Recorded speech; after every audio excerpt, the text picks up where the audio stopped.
You've heard the story, the haunted cartridge, the broken AI, the statue that followed you. You've read Jadusable's account, maybe even seen the videos. But the beginning? No, the real beginning. That story was never told. Not until now. It begins long before college dorm rooms and Tor browsers, long before videos glitched and save files changed themselves. It begins in a place that never existed, and yet somehow always has. Terminatown, Oregon, 1989. Population 243. It was a nothing town. A backwater pit in the moss-covered lungs of the Pacific Northwest, a cluster of half-abandoned buildings smothered in evergreen shade. Nobody came to Termina unless they were lost. Nobody stayed unless they were broken. And then there was the boy. Ben. He was small for his age, rail-thin with skin like porcelain left out in the rain. His eyes always seemed too wide, too glassy, like he was constantly watching a screen no one else could see. He lived in a trailer just past the tree line with his mother, who rarely left her room, and his uncle, who spoke to shadows more than people. He didn't speak much. He didn't need to. The town whispered enough for him. People said he was strange. Not evil. Just off. He didn't make friends. He didn't cry. He didn't bleed when he fell. Some said his uncle had pulled him from a fire as a baby. Some said he wasn't born at all. That he just appeared one day. And then there was the bell, how it would toll from the woods in the middle of the night. Always 3 times, always after midnight, and always before something went missing. Ben liked the forest. It was quiet there, honest. The moss didn't lie, the branches didn't judge. Sometimes he would sit for hours at the edge of the stagnant lake at the bottom of the hill, just staring at his reflection in the water, like he was waiting for it to blink first. But the town hated the woods. Said they were cursed. Said the old stone church hidden inside them, the one with no door, just a rusted bell tower and a cracked altar, was the reason so many pets had vanished over the years. And maybe a child or two. Nobody went near it, except for them, the ones in robes. Ben didn't know what they were, at least not at first. Just that once a month, when the moon was high and his mother didn't scream in her sleep, the ones in red would walk out of the trees. Always 5 of them. Hooded, silent. They'd light their candles, ring the bell, and disappear into the ground behind the church. And Ben would watch and listen and remember. He wasn't supposed to know. That much was obvious, but he remembered things he hadn't seen. He heard things in his sleep, in Hylian no less, a language he'd never been taught. And sometimes, just sometimes, things moved when he was upset. Lights would flicker, water would boil, static would bleed into radios and whisper his name, even when they were unplugged. The others in town saw it too, and they began to talk. That's when the dreams began. The moon, the blood, the mask, and the laughing man with no eyes whose voice was always backwards, and the whispers, telling him he was chosen, that the vessel must be emptied, that the gateway is near, that it was almost time. You'd think a child would be afraid of a place like that. The old chapel in the woods. No lights, no windows, no God. Just cracked stone and dry rot, and a bell that tolls even when the rope is still. But Ben wasn't afraid. Not of that. It was the 13th of October 1989, a Friday. The townspeople said the air smelled like copper that night, like rain and rust and something older. The dogs had stopped barking. The crickets had gone silent. And Ben had walked barefoot out of his trailer, straight into the forest, humming the song he'd never learned, the song of healing. He didn't even know what a Nintendo was. They were waiting for him, just like in the dreams. 5 robed figures stood in a circle, each one holding a candle that flickered without wind. Their hoods were stitched shut where their faces should have been. Around them, carved into the moss-covered floor of the chapel, was a spiral of symbols, some Celtic, some Hylian, and some that didn't belong to any language known to man. The spiral pulsed when Ben stepped into it. Not glowed, not shimmered. Pulsed. Like it was breathing. "You are the vessel," said one of the figures, a woman's voice brittle as bark. Ben didn't speak. "You are the door," said another, "and the key." Still nothing.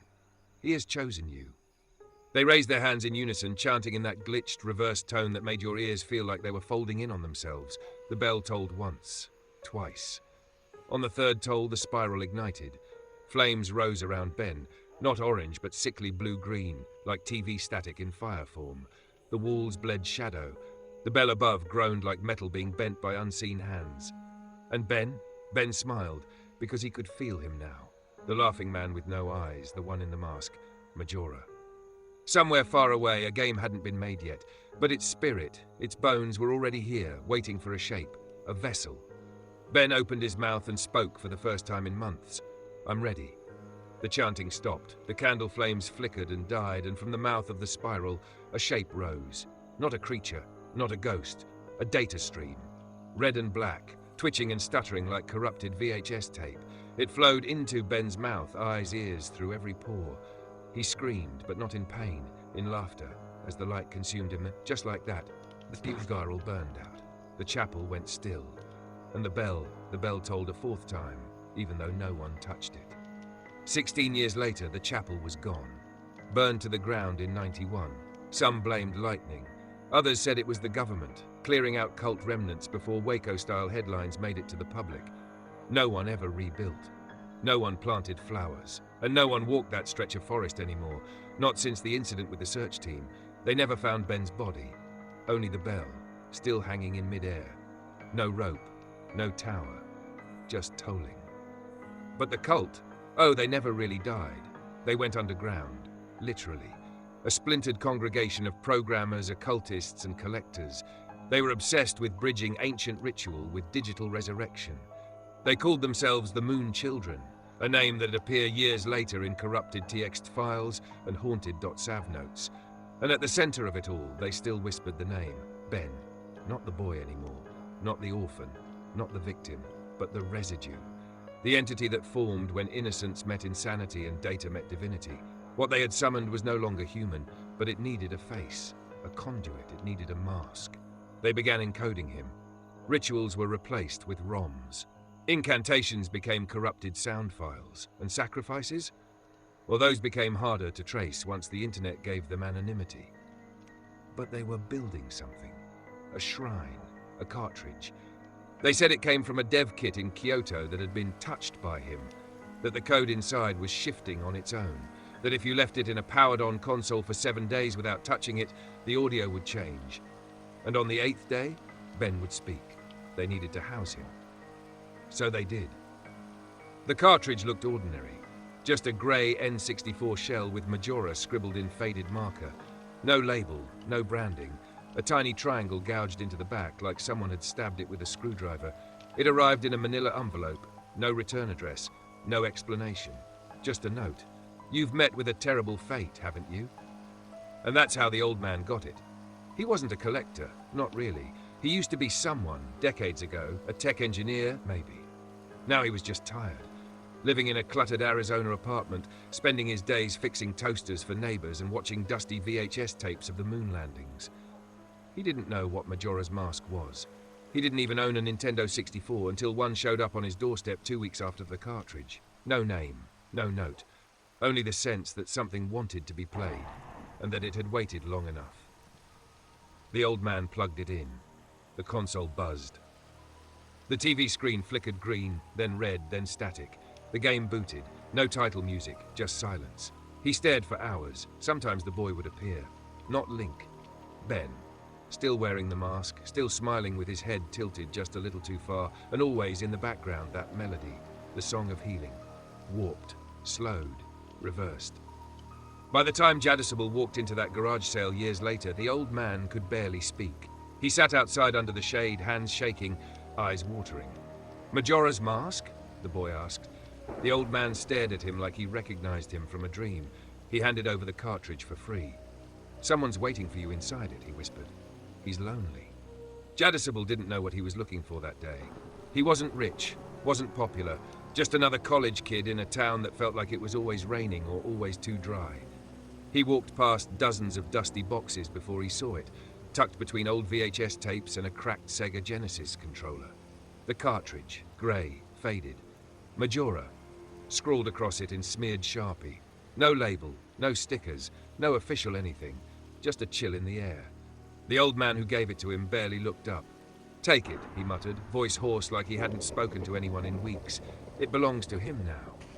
"Who?" Jadusable asked, gripping the cartridge tighter.